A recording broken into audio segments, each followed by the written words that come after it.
The courtroom was quiet, except for the soft tapping of rain against the windows. A grey, dreary Tuesday morning in Rhode Island had everyone expecting a routine session, nothing out of the ordinary. But when the doors opened and Marcus Cole stepped in, the energy changed instantly. He was a man who looked like he belonged in a prison cell.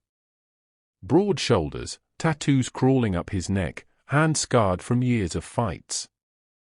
A rough, intimidating presence. Yet, the moment he faced Judge Caprio, something strange happened. "Your Honor," Marcus said, his voice low but urgent, "I don't want leniency. I don't want a plea deal. I want the maximum sentence. Lock me away. Please." The courtroom fell silent. Murmurs rippled across the gallery. Guards exchanged uneasy glances. No one had ever heard a man beg to go to prison.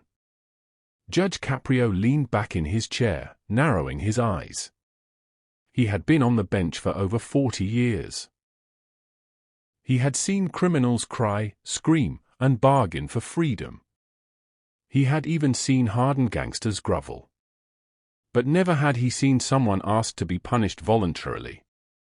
Something about Marcus's trembling hands and darting eyes told the judge this wasn't an act. It was real. If you're already shocked by this, hit like and subscribe.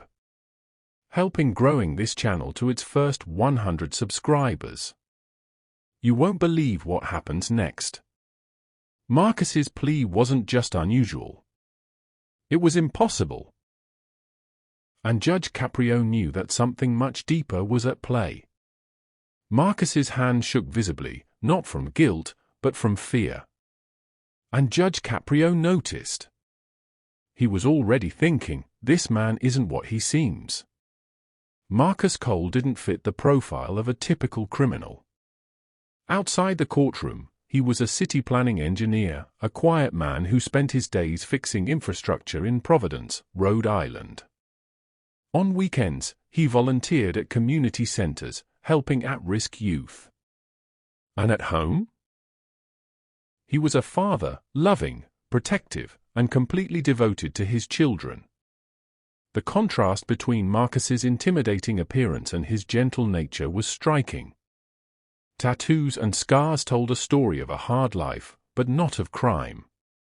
And yet, here he was, begging for prison. Judge Caprio flipped through the case files. The accident report didn't make sense. Marcus had confessed immediately, waving away the chance for a lawyer. The police report claimed he fled the scene, but the surveillance footage suggested otherwise.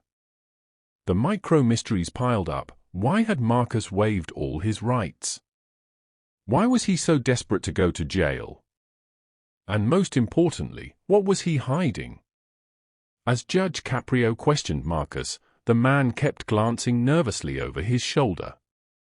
At the back of the courtroom, a figure caught his attention. A man in a grey suit, sitting quietly, watching. Marcus's eyes flickered, and his jaw tightened. That small glance told the judge everything. Marcus was hiding something, and someone in the courtroom was connected to it. Who is this man in the back row, and why is Marcus afraid of him? Is he a threat or a key to the mystery? The man in the back row didn't move. He didn't react to the bailiff or the judge. He just watched Marcus Cole intently, sunglasses reflecting the courtroom lights. Judge Caprio noticed the tension instantly. He had seen this kind of behavior before. Someone who doesn't belong there, someone who is watching, waiting, calculating. Who is that man? Judge Caprio asked, pointing subtly. Marcus's hands trembled. I don't know, he stammered. The lie hung in the air, heavy and suspicious. Judge Caprio could feel it. Something about this stranger made Marcus uneasy, almost terrified. The tension in the courtroom grew. Every eye was on Marcus and the grey-suited man. Even the prosecution and spectators seemed aware that the case had shifted. It was no longer just about a crash. Before we reveal who this mysterious man is, comment below, who do you think he is, and why is Marcus so afraid of him? Judge Caprio leaned forward. The pieces were starting to come together, but the truth was hidden behind layers of lies, fear, and perhaps something far more dangerous. The courtroom was tense. Marcus's voice cracked as he whispered something that made Judge Caprio's eyes widen.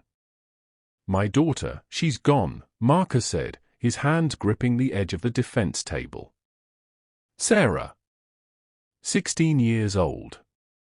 Missing for 3 days. No police report filed. No Amber Alert. Nothing." For the first time, the courtroom understood why Marcus had been begging for prison. It wasn't about himself. It was about protecting Sarah. Every desperate plea, every trembling hand, every "lock me up now" was fueled by a father's terror for his child's safety. Judge Caprio motioned to Clerk Christina Owens. "I want a welfare check immediately. Find her location. Now." The judge's order sent a ripple of tension through the room. Even the prosecution and spectators could feel the stakes had just escalated. Would you risk your freedom to save your child? Comment below where you're watching from and what you'd do in Marcus's place. While Judge Caprio waited for updates on Sarah, Christina Owens began digging deeper. She reviewed the crash reports, the vehicle inspection notes, and Marcus's phone records. Something didn't add up. Marcus had confessed immediately, yet phone data showed calls to emergency services right after the crash. Surveillance footage revealed inconsistencies. The angle of impact on the car didn't match Marcus's story. The damage was on the passenger side of the windshield, yet Marcus claimed he was driving. Witness statements conflicted. Everyone seemed certain Marcus was guilty, yet the evidence told another story. It became clear Marcus wasn't hiding guilt, he was protecting someone. Judge Caprio returned to the courtroom. "Marcus, you've been honest about many things, but I sense there's a deeper truth. You're not acting guilty. You're scared." Marcus's hands shook as he finally admitted, almost whispering, I'm protecting someone. It wasn't me. Please? I don't want anyone else hurt." The courtroom gasped. Judge Caprio's eyes narrowed as he pieced together the inconsistencies. Then, the bombshell dropped. Anthony Russo. The so-called victim lying in a coma. The man Marcus supposedly hit. He wasn't just any pedestrian.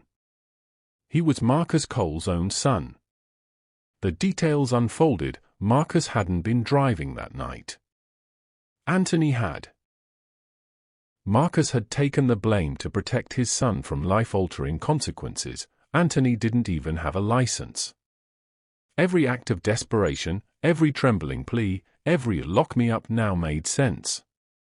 Marcus wasn't guilty of a crime, he was a father willing to sacrifice decades of his own life to save his child. The courtroom erupted in whispers. Gasps echoed across the walls. Viewers watching from home are now fully invested emotionally. But the tension didn't end there. Marcus glanced again at Mr. Vane, the man in the grey suit, sunglasses hiding his eyes, sitting silently. Judge Caprio noticed the look.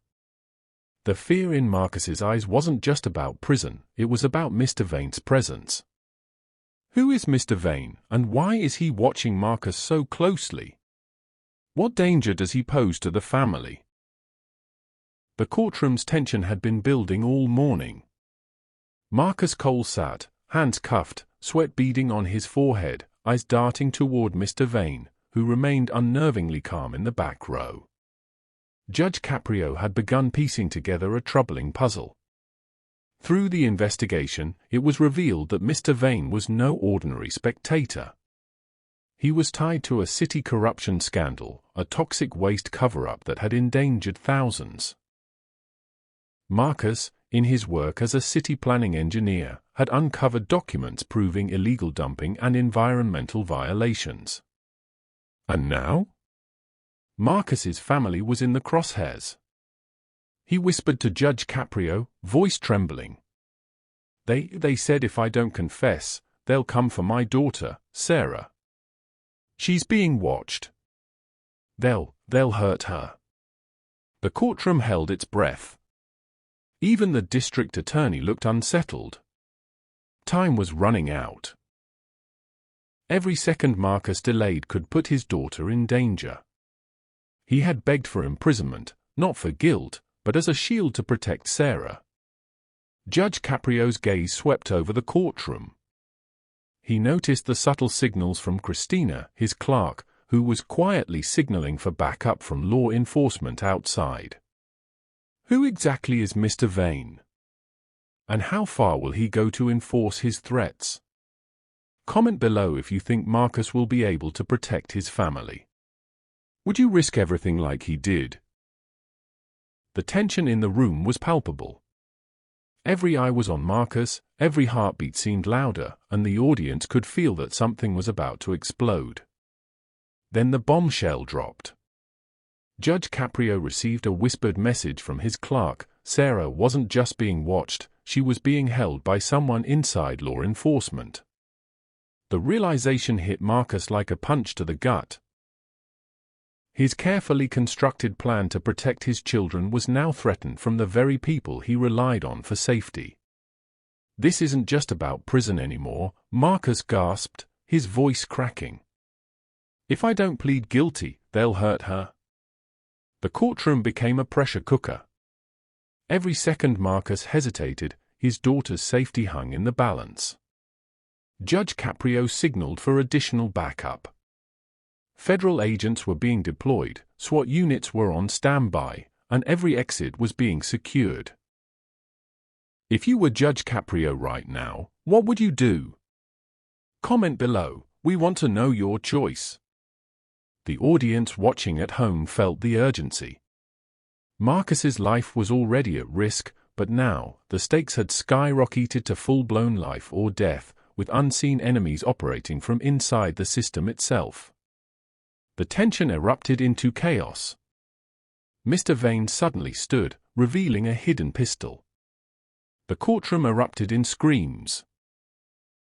Lawyers ducked, the bailiff shouted orders, and Marcus froze, his chest tightening. Back off! Vane shouted, waving the gun. Move, or I swear I'll. Judge Caprio stayed calm, unshaken, commanding the room with authority born from decades of experience.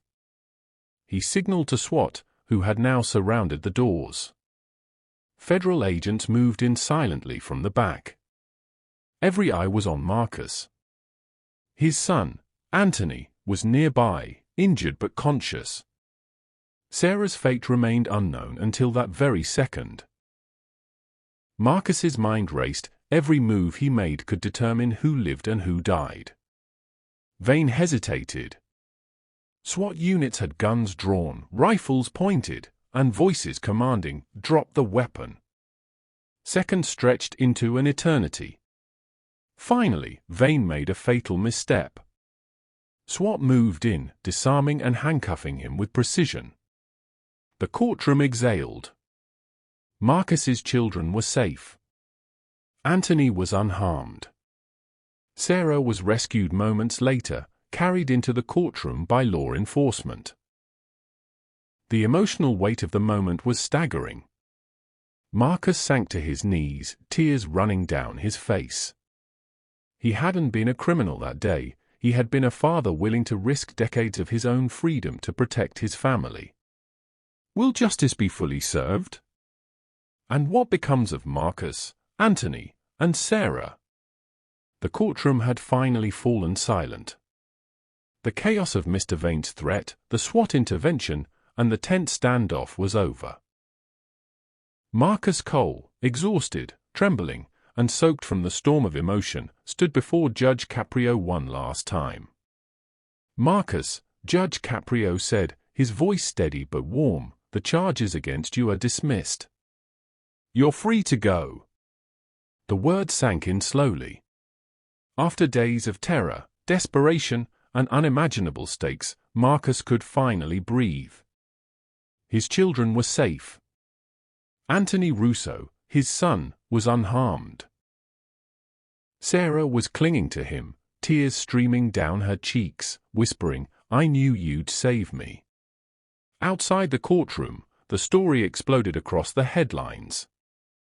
Investigative journalists uncovered the full depth of the corruption ring and toxic waste scandal. City officials were exposed, evidence tampered with by Vane's network was brought to light, and the city began its first steps toward justice. But the most powerful moment came not in headlines, but in a letter. Weeks later, Judge Caprio received it, written in Marcus's careful, strong handwriting. "Judge Caprio, you didn't just save my life. You saved my family. You saw the truth when I was trying to hide it. My father used to tell me, sometimes a man lies to hurt others, but sometimes a man lies because he loves someone so much he's willing to destroy himself. You knew the difference. Because of you, I can see my children grow. Thank you for giving me a second chance." Judge Caprio read it twice. The weight of those words settled in his heart. Marcus had walked into the courtroom ready to give up everything to protect his children, and through courage, wisdom, and calm judgment, justice and love had prevailed. If this story moved you, like, share, and subscribe.